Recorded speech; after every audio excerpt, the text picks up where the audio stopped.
사도신경으로 신앙 고백 드립니다. 나는 전능하신 아버지 하나님 천지의 창조주를 믿습니다. 나는 그의 유일하신 아들 우리 주 예수 그리스도를 믿습니다. 그는 성령으로 잉태되어 동정녀 마리아에게서 나시고 본디오 빌라도에게 고난을 받아 십자가에 못 박혀 죽으시고 장사된 지 사흘 만에 죽은 자 가운데서 다시 살아나셨으며 하늘에 오르시어 전능하신 아버지 하나님 우편에 앉아 계시다가 거기로부터 살아있는 자와 죽은 자를 심판하러 오십니다. 나는 성령을 믿으며 거룩한 공교회와 성도의 교제와 죄를 용서받는 것과 몸의 부활과 영생을 믿습니다. 아멘. 찬송가 428장입니다. 428장.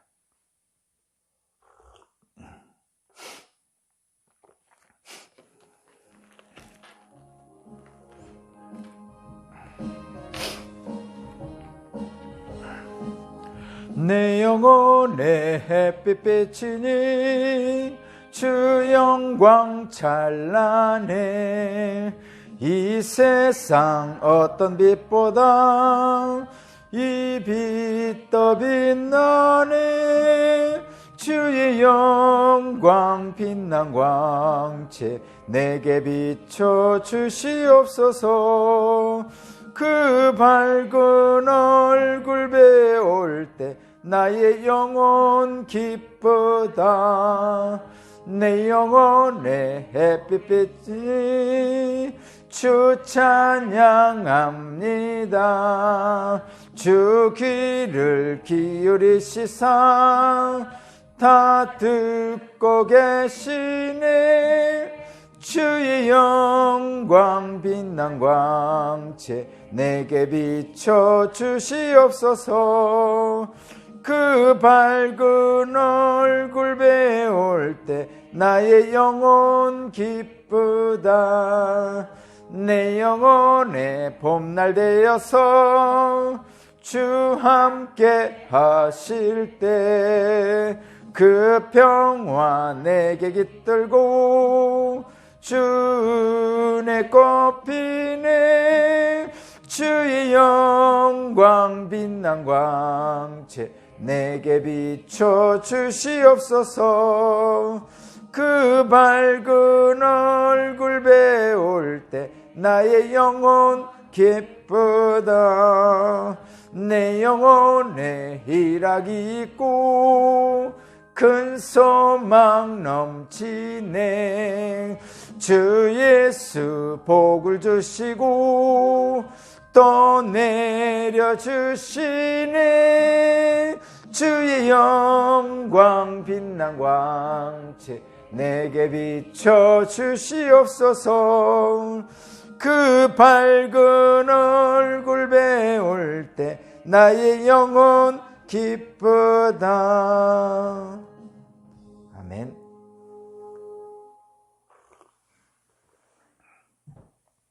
오늘 신 하나님 말씀은 마태복음 5장 1절에서 16절입니다.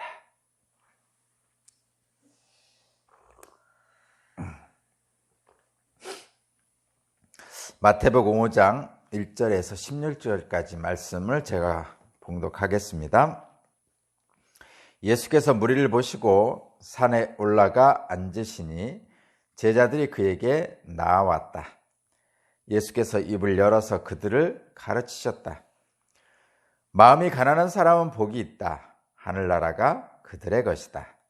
슬퍼하는 사람은 복이 있다. 하나님이 그들을 위로하실 것이다. 온유한 사람은 복이 있다. 그들이 땅을 차지할 것이다.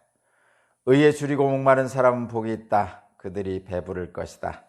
자비한 사람은 복이 있다. 하나님이 그들을 자비롭게 대하실 것이다.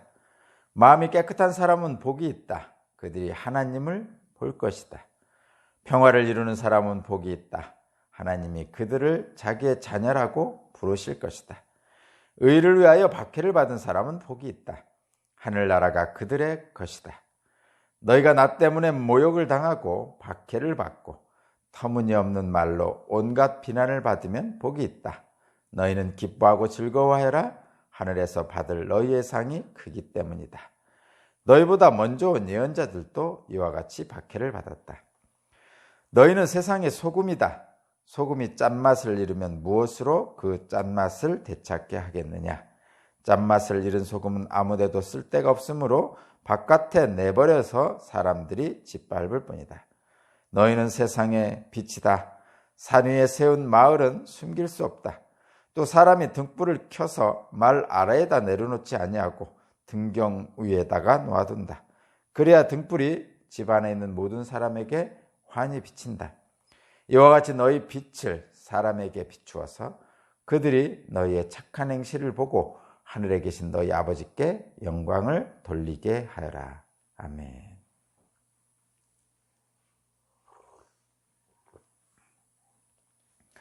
오늘 말씀의 제목은 구원받은 사람의 복 있는 삶입니다. 구원받은 사람의 복 있는 삶.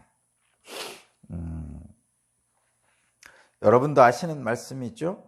선상설교의 첫 부분입니다. 예수께서 많은 무리들을 여기 산 위라고 그래서 산상설교라고 하죠. 산 위에 직접 가보면 산이라고 하니까 우리들이 생각하는 산이 아니고 우리 오산리 같은 데는 이렇게 언덕이죠. 언덕산입니다. 나무가 많은 산이 아니고 풀들이 이렇게 좀 있는, 나무는 듬성듬성 있고 풀들이 잔뜩 있는 그런 야산, 이렇게 생각하면 돼요. 우리 저기 하우스 있는 쪽에서 이쪽을 바라보면, 우리 동네를 바라보면 나지막하게 언덕져서 쭉 올라오잖아요. 그래서 우리 동네하고 이쪽 신안면이 주변에 이렇게 평야 지역의 산이잖아요. 그렇죠? 이렇게 넓게 보면 그렇습니다. 주변에 있는 평야 지역 중에 거의 유일하게 이 신안면이 산이죠. 합덕 쪽에서 이쪽으로 오다 보면 산이 있는 지역이 시작되는데 신안면이죠. 그리고 저쪽 예산 신례원 쪽에서 바라봐도 그 평야 지역 지나서 이제 산입니다. 그런 거죠. 우리 신안면은 그래서 신남이라고 줬는지 모르겠지만 평야 지역에 있는 그 유일한 그 산이죠. 근데 우리 신안면에 있는 산이 평야 지역에 있는 산이라서 그런지 모르지만 나지막하죠. 그런 것처럼 예수님이 산상 설교를 할 때의 그 산은 나지막합니다. 근데 이 신안면은 그래도 나무 많잖아요. 근데 그 갈릴리 지역의 그 산상 설교라는 그 산은 나무가 뭐 거의 없다고 보시면 됩니다. 듬성듬성 한두 개 있을까. 그래서 사람들이 그 산 위에 언덕 위에 쭉 둘러앉으면 그러니까 갈릴리 바다를 바라보고 쭉 둘러앉으면 한 5,000명 앉을 수 있나 봐요. 그 정도 됩니다. 쭉 앉으면. 그래서 그 예수께서 그 밑에 쪽에서 서서 제자들에게 가르치시고 그것들을 이제 다른 사람들이 들을 수 있도록 이렇게 해주는 거죠. 요즘으로 얘기하면 그렇게 보시면 돼요. 원형 경기장 같이 요즘 야외 무대 뭐 이런 데 보면 계단이 쭉, 관중석에 계단이 쭉 있죠. 앉을 수 있는 의자들이 쭉 있고, 그 다음에 저 앞에는 공연하는 사람들이 공연하는 장소가 이렇게 돼 있잖아요. 그 원형 공연장과 비슷하다고 보시면 됩니다. 자연적으로 생겨난 그 산 위에 있는 나지막한 언덕, 이렇게 생각해 보시면 아마 이 산상설교를 행하셨던 그 장소가 어느 정도 좀 상상을 할 수 있을 것 같습니다. 후에 한번 우리 가봅시다. 예수님이 직접 산상설교 하신데, 그렇게 이제 사람들을 앉혀놓고 예수께서 이제 천국에 대한 복음에 대한 것을 선포하시기 시작하죠. 말씀을 가르치시죠. 물론 예수께서 갈릴리를 다니시면서 많은 일을 하셨죠. 병자도 고치시고 귀신도 쫓아내시고 많은 일을 하셨습니다. 그런데 그런 일들은 그런 걸 하셨다라고만 기록하고 나중에 이제 뭐 문둥병자 고치고 뭐 이런 것 이제 한두 번씩 계속 나오지만 사실은 그런 것들은 복음의 핵심은 아니란 말이에요. 복음의 결과죠. 그죠? 문둥병자 고치고 질병 고치고 귀신 쫓아내고 또 먹을 거를 주시고 뭐 일용할 양식을 주시고 이런 것들은 복음의 결과죠. 복음이 전해진 결과입니다. 그리고 복음의 핵심은 하나님의 진리의 말씀이죠. 그래서 이 지금 5장부터 나오는 말씀이 하나님의 복음의 내용입니다. 사실은 저와 여러분들은 늘 그 질병을 낫는 거, 물질적으로 풍요롭게 해주시는 거, 5,000명을 먹이시는 거 이런 것들에 1차적인 관심을 갖게 되어 있어요. 실제로 그렇습니다. 우리들은 당장 그런 것들이 중요하죠. 아프면 낫게 해달라고 기도할 수밖에 없죠. 배고프면 먹게 해달라고 기도할 수밖에 없는 것이죠. 그것이 저와 여러분들의 가장 직접적인 원초적인 구할 수밖에 없는 것들이기 때문에 그렇습니다. 그런데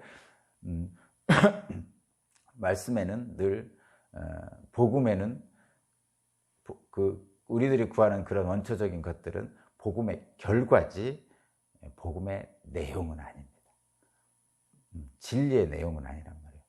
그러니까 복음과 진리는 하나님 말씀은 그 복음과 진리의 내용을 아는 사람은 또는 깨닫는 사람은 복음과 진리에 따라서 거듭난 사람은 믿음의 사람은 구원받은 사람은 그러한 결과가 따라온다는 것이죠. 여러분. 자, 제 말씀을 이제 좀 다르게 해보면 오늘 본문 말씀은 여러분 그 팔복을 얘기하시죠. 팔복은 여러분들이 모르진 않잖아요. 다 알죠. 복 있는 사람이라는 팔복을 얘기하고 있죠. 근데 이 팔복과 대비되는 복이 있습니다. 그러니까 신약 성경에서는 이 팔복에 대한 산상설교, 팔복에 대한 설교가 있고 복 있는 사람에 대한, 구약 성경에는 복 있는 사람에 대한 말씀이 있는데 시편 1편입니다. 시편 1편 한번 봅시다. 시편 1편. 네. 제가 시편 1편 읽어드릴게요. 저도 굉장히 시편 1편 좋아하거든요. 그리고 많은 사람들이 외우기도 하고, 제가 읽어드릴게요. 시편 1편. 복 있는 사람은 악인의 꾀를 따르지 아니하며 죄인의 길에 서지 아니하며 오만한 자의 자리에 앉지 아니하며 오로지 주님의 율법을 즐거워하며 밤낮으로 율법을 묵상하는 사람이다. 그는 시냇가에 심은 나무가 철을 따라 열매를 맺으며 그 잎이 시들지 아니한 같으니 하는 일마다 다 잘 될 것이다. 그러나 악인은 그렇지 않으니 한낮 바람에 흩날리는 쭉정이와 같다. 그러므로 악인은 심판받을 때 몸을 가누지 못하며 죄인은 의인의 모임에 참여하지 못한다. 그렇다. 의인의 길은 주님께서 인정하시지만 악인의 길은 망할 것이다. 아멘. 참 시편은 읽으면 읽을수록 너무나 은혜롭고 그런 말씀입니다. 혹시 여러분들 마음에 무슨 슬픈 일 또는 어려운 일들이 생기시면 다른 말씀도 좋지만 시편 말씀을 많이 읽으시면 직접적인 위로가 되고 새로운 힘을 얻을 수 있습니다. 그렇게 하시고요. 시편 지금 읽어봤는데 시편 말씀하고 오늘 본문의 팔복 말씀하고 상당히 유사하면서도 차이가 있어요. 상당히 유사하면서 차이가 있습니다. 시편 1편의 말씀도 그렇고 오늘 본문의 말씀도 그렇고 복 있는 사람에 대한 말씀이죠. 복 있는 사람. 근데 시편 1편은 하지 말아야 될 것과 해야 될 것에 대한 얘기를 하시죠. 그죠? 복 있는 사람은 이런 거 하지 말아야 된다. 1절에 그렇게 하고 있죠. 오만한 자리에 앉지 아니하고 뭐 이렇게 하지 말아야 될 것을 얘기하고 있고, 또 해야 될 것을 알겠죠. 2절에 하나님 말씀을 주야로 묵상해야 되고 뭐 이런 말씀을 하고 있습니다. 그리고 그 결과에 대해서 이제 하나님 말씀대로 행하는 의인과 하나님 말씀대로 행하지 못하는, 행하지 않는 악인을 비교해서 그 결과를 말씀하고 있죠. 그래서 시편 1편은 읽으면 뭐를 해야 되는지, 뭐를 하지 말아야 되는지, 그리고 그에 따르는 결과가 어떤 것인지를 우리가 알 수가 있어요. 그렇죠? 좀 어떻게 보면 좀 명확하게 우리에게 보여줍니다. 시편 1편에 복 있는 사람은 그래서 행위와 그 사람의 행위와 그 결과에 대해서 아주 명확하게 우리에게 보여주고 있습니다. 행위와 결과를 분명하게 보여주고 있어요. 저와 여러분들이 쉽게 이해할 수 있고 쉽게 다가갈 수 있는 말씀입니다. 시편 1편은. 그러니까 여러분 어렵고 힘들 때 시편 1편을 읽으십시오. 여러분들은 복 있는 사람들입니다. 반면에 오늘 본문에 있는 이 팔복의 말씀은 약간 좀 차이가 있어요. 당연히 복 있는 사람입니다. 똑같아요. 복 있는 사람에 대한 말씀입니다. 똑같아요. 그런데 이 시편 1편과는 다르게 오늘 본문의 팔복의 복 있는 사람은 좀 다릅니다. 일단 시편 1편은 행위와 결과에 대한 말씀이잖아요. 근데 시편 이 본문 말씀은 행위가 아니고 그 사람의 품성과 결과입니다. 그래서 이 팔복은 이 품성이라는 건 눈에 보이는 게 아니잖아요. 그죠? 행위는 눈에 보이잖아요. 근데 품성은 눈에 안 보입니다. 그래서 이게 좀 쉽게 다가오지 않아요.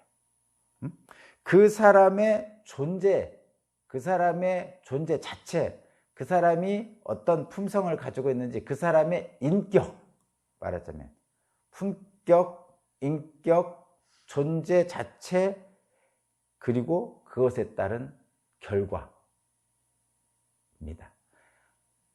결과. 근데 그 결과도 약간 추상적이죠. 위로를 받을 것이다. 하나님 나라가 그들의 것이다. 뭐 이런 것들. 하나님의 자녀로 불릴 것이다.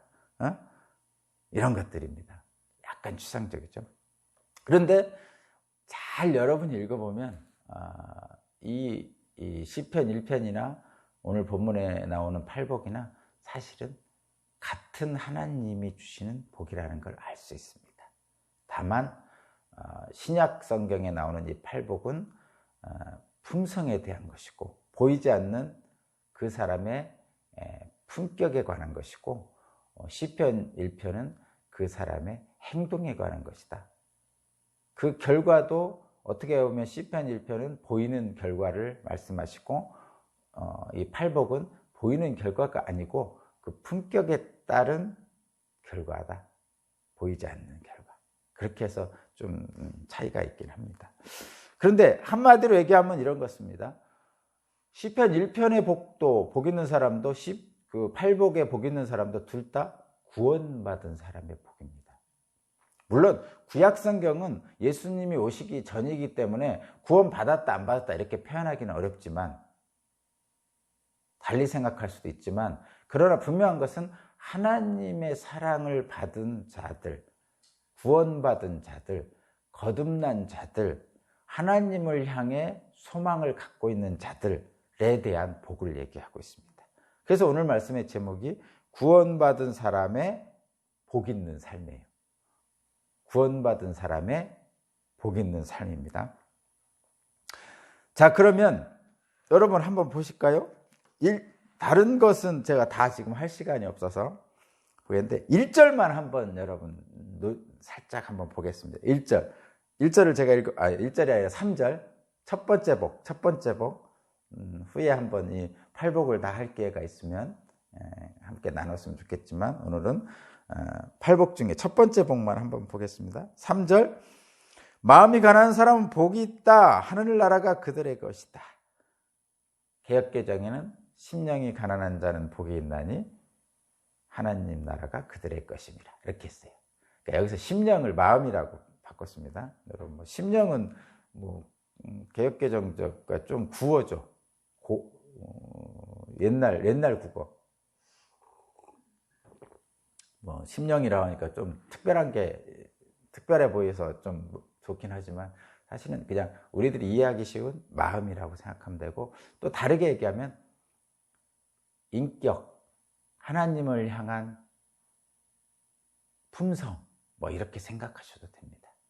보이는 건 아니죠. 일단 심령도 그렇고 마음도 그렇고 하나님을 향한 품성, 구원받은 자의 마음, 이런 것들은 보이는 건 아닙니다. 어쨌든 그런 마음이 가난한 사람 복이 있다. 하늘나라 그들의 것이다. 이렇게 표현하고 있죠.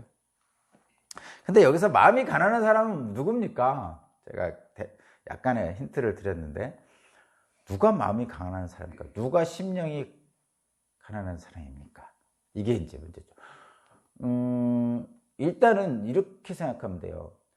그냥 가난한 사람은 복이 있다. 이렇게 표현하기도 하죠. 누가복음에서 그렇게 했나요? 같은 산상설교인데 누가복음에서 그냥 가난한 사람 복이 있다. 이렇게 표현했는데, 근데 심령이 가난한 사람, 마음이 가난한 사람은 그냥 가난한 사람을 포함하는 거예요. 그러니까 어떤 말이냐면 이런 거예요. 뭔가 가진 것이 있어서 누군가에게 그것을 제공할 수 있는 사람은 당당하죠. 예를 들면 이런 겁니다. 부모가 좀 가진 게 있어서 자식들이 원하는 것을 좀 줄 수 있으면 부모는 당당하죠. 그렇게 하고 싶어요. 근데 실제적으로 가진 게 없어서 부모들이 해주지 못할 때 당당하지 못하죠. 자녀들한테 미안하고 이런 마음들이 있잖아요. 우리나라 부모들은 좀 그런 게 있는 것 같습니다. 마찬가지로 내가 뭔가 가진 것이 있어서 누군가 옆 사람의 좀 도움이 필요한 사람을 도와줄 수 있으면 당당하죠. 형제 중에서 부모나 형제 중에서 좀 가난한 사람이 있을 때 내가 좀 풍성해서 뭔가 턱 하고 뭔가 내줄 수 있으면 당당하죠. 명절이 돼가지고 마을에 관해 100만 원, 200만 원 탁 줄 수 있으면 당당하잖아요. 그런 의미가 당당함이 있습니다. 그런데 하나님 앞에 서면요, 우리가 무엇을 가지고 있든지 하나님 앞에 드려서 당당할 수가 없어요. 왜 그렇죠? 하나님은 우리가 무엇을 드려도 어떻게 하나님 앞에 하나님이 원래 이 세상 모든 만물을 창조하신 분이고 모든 만물을 가지신 분인데, 우리가 100만 원을 들여서 하나님 앞에 당당하겠어요? 1000억 원을 들여서 하나님 앞에 당당하겠어요? 우리나라 전체를 들여서 하나님 앞에 당당하겠습니까? 우리가 하나님 앞에 당당할 수는 없어요. 무엇을 얼마나 드리든지 전혀 다르죠. 그러면서 우리가 하나님 앞에 드릴 것이 아무것도 없다는 것을 아는 사람, 내가 재벌이든 실제로 물질적으로 가난한 사람이든 내가 하나님 앞에 드릴 것이 아무것도 없다는 것을 아는 사람, 이 사람이 심령이 가난한 사람입니다. 그러니까 내가 하나님 앞에 드릴 것이 아무것도 없어. 그래서 하나님 앞에 겸손할 수밖에 없어. 그래서 내가 이 땅에서 구원받은 자로 살기 위해서는 내가 하나님께 뭘 드려서 받을 수가 없어. 하나님과 거래해서 받을 수가 없어. 내가 드리는 것이 하나님께 아무것도 아니야. 재벌이든 뭐든. 그래서 나는 오직 하나님의 은혜만을 구할 수 있을 뿐이야. 내가 이 죄인된 몸에서 구원받기 위해서는 오직 하나님의 은혜와 긍휼밖에 없어 라고 생각하는 마음이 심령이 가난한 마음이에요.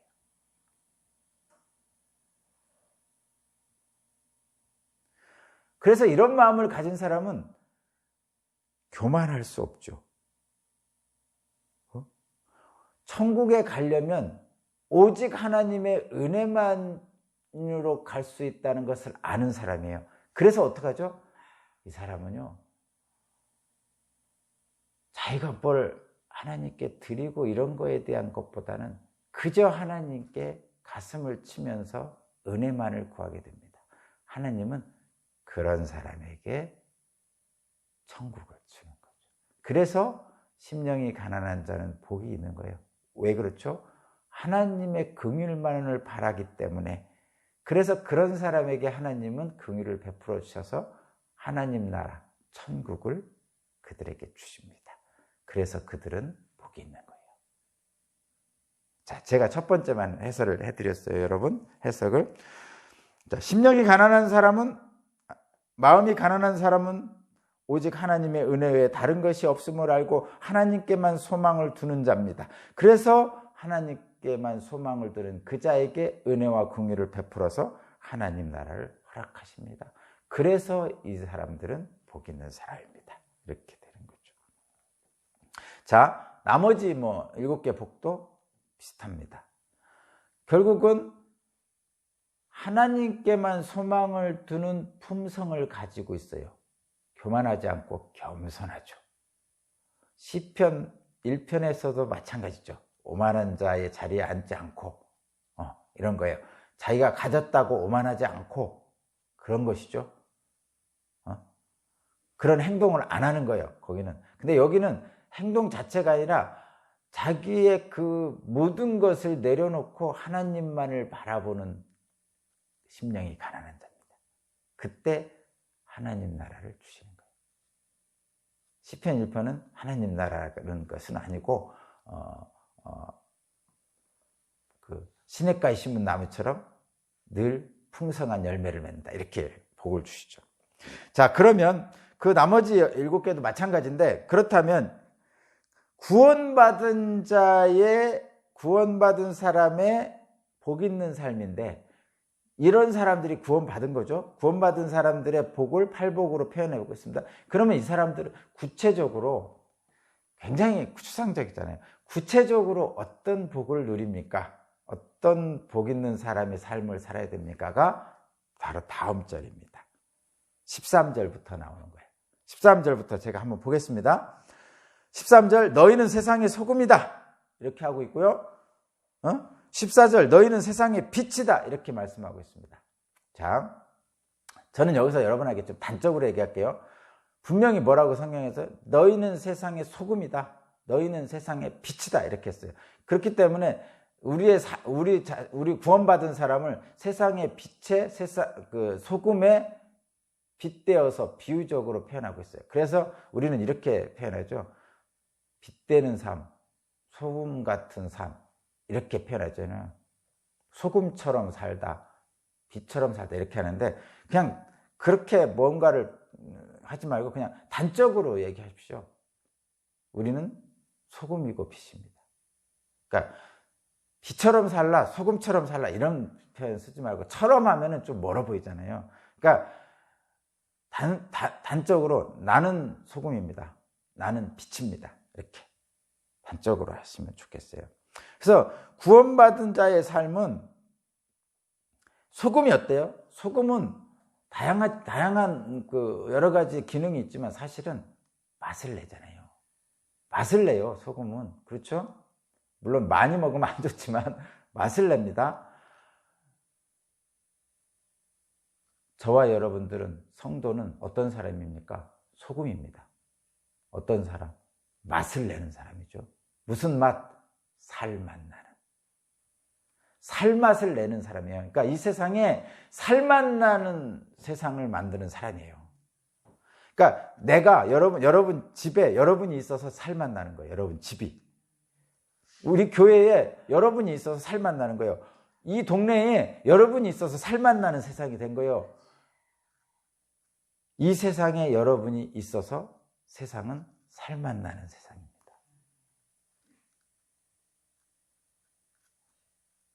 여러분의 자녀들이 어렸을 때, 갓난아기 때 여러분이 없었으면 그 갓난애들이 살 수 있었겠어요? 못 살았겠죠. 그런 것처럼 여러분은 이 세상을 살만나게 하는 사람입니다. 여러분의 존재 자체가, 여러분들이 살아있음이 세상을 살만나게. 우리 연세 드신 우리 권사님, 나이 들어서 무슨 내가 이제 물러나야지 하시지만, 우리 권사님들 80이든 90이든 100이든 살아있음 자체가 세상을 살만나게 하십니다. 그것이 구원받은 사람이에요. 그 다음에 두 번째, 너희는 세상의 빛이다 이렇게 했잖아요. 빛은 뭐 하는 거예요? 어둠을 물러나게 하잖아요. 그러니까 세상 사람들에게는 마음의 어둠이라는 게 있어요. 근데 우리 기독교인들은, 구원받은 사람들은 세상의 빛입니다. 어떻게 하는 거예요? 어둠을 물러나게 하는 빛이에요. 그래서 여러분이 있는 곳은 다 환히 밝은, 어둠이 없는 곳입니다. 그래서 여러분이 딱 그곳에 딱 가잖아요. 그럼 그 장소가 환해지는 거죠. 그렇습니다, 여러분. 여러분 가정에 있으면 여러분 가정이 환해지고, 교회에 있으면 교회가 환해지고, 직장에 있으면 직장이 환해지는 거예요. 그냥 여러분은 빛입니다. 그 자체입니다. 근데 그 빛을 또 설명하려고 밑에다가 또 한번 설명하셨어요, 여기 말씀에. 근데 그런 설명 없어도 됩니다. 그냥 여러분은 가는 곳이 그냥 여러분이 빛을 내서, 누구의 빛이겠어요? 예수 그리스도의 빛이죠, 당연히. 빛을 내서 그곳을 환하게 만들어요. 어둠에 있으면 사람들은 뭔가 이렇게 숨기려고 하고, 뭔가 쭈뼛쭈뼛하고, 또 잘못 가다가 넘어지기도 하고, 이런 일들이 많이 생겼잖아요. 그래서 꼭 도둑은 밤에 도둑질한다, 이런 표현이 있잖아요, 옛날에. 사람은 어두워지면 뭔가 머리만 좀 음침해지고, 뭔가 이렇게 남들 모르게 뭘 하려고 그러고, 이런 말들이 생깁니다. 근데 환한 대낮에는요, 조심하잖아요. 그런 마음이 생겨도 못합니다. 안 합니다. 여러분들이 가는 곳은 다 그런 환한 빛이 있는 세상이에요. 그래서 혹시라도 어두웠을 경우에는 이상한 마음을 품던 사람도 여러분이 딱 도착하면 그런 마음을 품지 않게 되는 세상입니다. 그것이 세상은 빛이라고, 너희가 세상의 빛이라고 하는 그런 세상이 되는 거죠. 그거를 그렇게 표현하잖아요. 너희의 착한 행실을 보고 사람들이 하늘아버지께 영광을 돌리게 하라, 이런 얘기예요. 그래서 착한 행실을 이런 표현하는데, 착한 행실? 그렇죠. 빛이 보여지는 거죠. 자, 그러면 구원받은 사람의 복 있는 삶은, 구원받은 자로 사는 사람, 저와 여러분 성도는 살맛 나는 세상, 소금으로 만드는 거고, 세상의 빛으로 어둠을 물러나게 하는 사람의 삶입니다. 그런 사명을 저와 여러분들이 바른 사람이에요. 그렇게 사는 오늘 하루가 되시기를 주님의 이름으로 축복합니다. 기도드립니다. 하나님 감사합니다.